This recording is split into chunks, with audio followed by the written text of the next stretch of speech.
नमस्कार. सानवीज हेल्दी रेसिपीमध्ये आपणा सर्वांचं खूप खूप स्वागत आहे.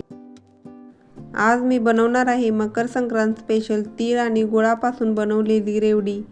मार्केटमधून आणलेली रेवडी ही अगदी कठीण अशी असते, दातांना ती चावत नाही. परंतु मी तुम्हाला जे प्रमाण सांगणार आहे त्यानुसार जर तुम्ही रेवडी बनवली तर अगदी खुसखुशीत अशी होते. चला तर अगदी खुसखुशीत आणि परफेक्ट अशी रेवडी बनवायला सुरुवात करूया. सुरुवातीला एक नॉनस्टिक पॅन घेऊन त्याला तुपाने व्यवस्थित ग्रीस करून घ्यायचा आहे. हा ग्रीस केलेला पॅनचा वापर आपण नंतर करणार आहोत. आता रेवडी बनवण्यासाठी पाक बनवायचा आहे. त्यासाठी गॅसवरती मी कढई ठेवलेली आहे, परंतु गॅस अजून मी चालू केलेला नाही. कढईमध्ये 1 वाटी किसलेला गूळ घेतला आहे आणि पाव वाटी साखर घेतलेली आहे. यामध्ये पाऊण वाटी पाणी घालायचं आहे आणि आता गॅसची फ्लेम ही चालू करायचे.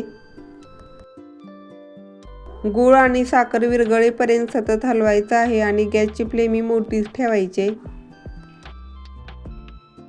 2 मिनिटांनंतर गूळ आणि साखर पूर्णपणे विरघळलेली आहे आणि आता हा पाक थोडासा उकळू लागलेला आहे. गॅसची फ्लेम ही मोठीच ठेवायची आहे आणि याला 5 मिनिट शिजवून घ्यायचं आहे. 5 मिनिट झालेले आहेत. तुम्ही ते पाहू शकता, पाक थोडासा घट्ट झालेला आहे. आता थोडासा चेक करून घेऊया. त्यासाठी प्लेटमध्ये थोडंसं पाणी घेतलेलं आहे, त्याच्यामध्ये थोडे ड्रॉप टाकायचे. तर तुम्ही ते पाहू शकता, अजून पाक तयार झालेला नाही, तो पूर्णपणे पाण्यात मिक्स होतोय. आता 2-3 मिनिट पाक पुन्हा शिजवून घेतलेला आहे. आता चेक करून पाहूया. पाण्यामध्ये थोडेसे ड्रॉप घातल्यानंतर तो एका जागी गोळा होत आहे, परंतु हातामध्ये घेतल्यानंतर त्याची गोळी बनत नाही, अगदी पातळ असा आहे.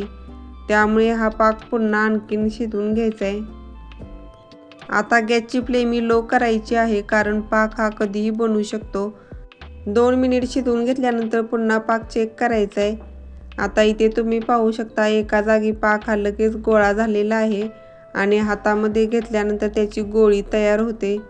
ही गोळी पाण्यात टाकल्यानंतर खट्ट असा आवाज येतो, म्हणजे पाक हा परफेक्ट तयार झालेला आहे. गॅसची फ्लेम ही लगेच बंद करायची. सुरुवातीला नॉनस्टिक पॅनला तूप लावून ग्रीस केलेलं होतं, त्या पॅनमध्ये आता हा पाक पूर्णपणे ओतून घ्यायचा आहे. आता पाक हा चमच्याने गोळा करत थंड करून घ्यायचा आहे. जसजसा पाक हा थंड होतो तसतसा घट्ट व्हायला सुरुवात होते. जोपर्यंत पाक हा पूर्णपणे कोमट होत नाही तोपर्यंत त्याला हात लावायचा नाही, नाहीतर गुळाचा चटका हा खूप जोरात लागतो. आता पाक थोडासा थंड झालेला आहे. हाताला सुचवेल असं त्याचं टेम्परेचर झालेलं आहे. आता हाताला पूर्णपणे तूप लावून घ्यायचं आहे, नाहीतर पाक हा हाताला चिकटतो. आणि पाकाचा झालेला गोळा हातामध्ये घ्यायचा आहे. हा गोळा हातावरती घेऊन अशा प्रकारे खेचायचा आहे आणि पुन्हा मध्ये एकत्र आणून परत खेचायचा आहे. सुरुवातीला हा गोळा लगेचच खेचला जातो, कारण थोडासा गरम आहे, परंतु जसजसं आपण खेचत जाऊ आणि गोळा हा थंड होत जाईल तसं खेचायला थोडासा कठीण लागतो. सुरुवातीला गोळ्याचा कलर हा अगदी डार्क होता, परंतु जसजसं आपण हा गोळा खेचत जाऊ तसतसं त्याचा कलर हा गोल्डन होत चाललेला आहे. जोपर्यंत हा गोळा अगदी कठीण होत नाही तोपर्यंत याला खेचत राहायचं आहे.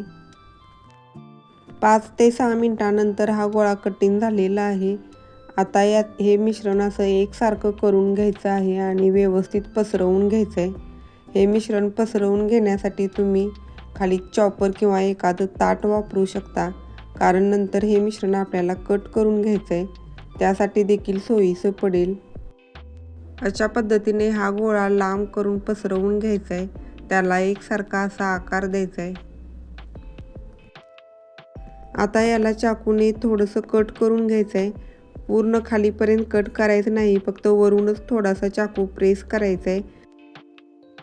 5 मिनिटांनंतर याचे व्यवस्थित तुकडे पडतात, फक्त त्याला थोडासा आकार देऊन घ्यायचा आहे.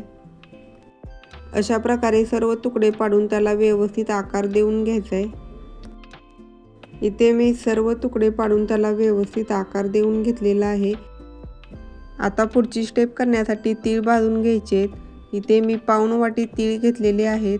हे कढईमध्ये थोडेसे भाजून घ्यायचे. अगदी 2 ते 3 मिनिटच याला भाजायचं आहे, जास्त भाजायचं नाही. थोडेसे तडतडायला लागले की लगेचच गॅस बंद करायचा आहे.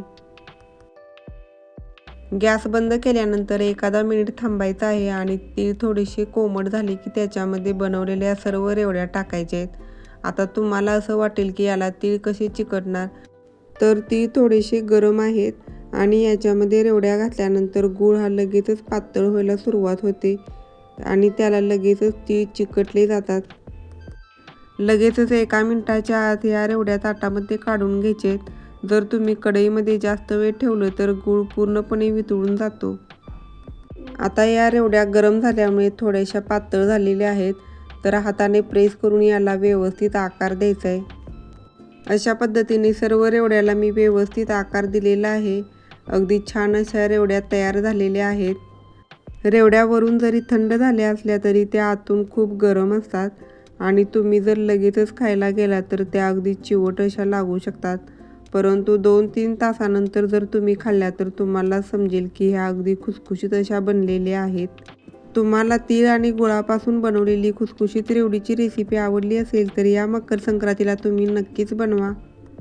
रेसिपी आवडली असेल तर लाईक करा, शेअर करा, कमेंट करा आणि या चॅनेलला सबस्क्राईब करा. पुन्हा भेटूया, तोपर्यंत धन्यवाद.